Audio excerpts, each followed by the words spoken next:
पंतप्रधान नरेंद्र मोदी यांच्या हस्ते दूरदृश्य प्रणालीद्वारे पुण्यातल्या मेट्रो प्रकल्पासह 11,200 कोटी रुपयांच्या विकास कामांचं लोकार्पण आणि पायाभरणी।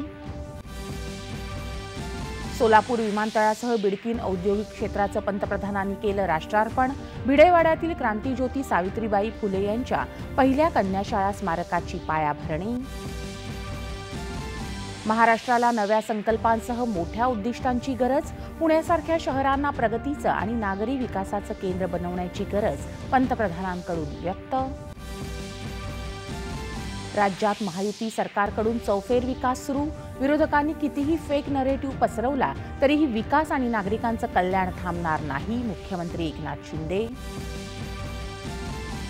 केंद्र सरकारच्या पाठबळामुळे राज्यात विकास कामांना वेग आल्याचं उपमुख्यमंत्र्यांकडून अधोरेखित। विरोधकांच्या भूमिकेवर केली टीका।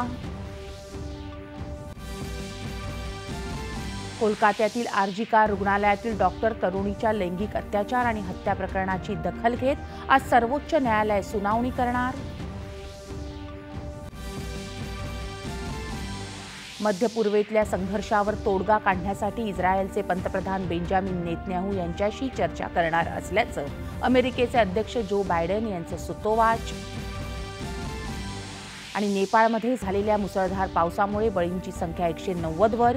या पावसाचा बिहारला देखील तडाखा। अनेक भागातलं जनजीवन विस्कळीत। नमस्कार। 8:30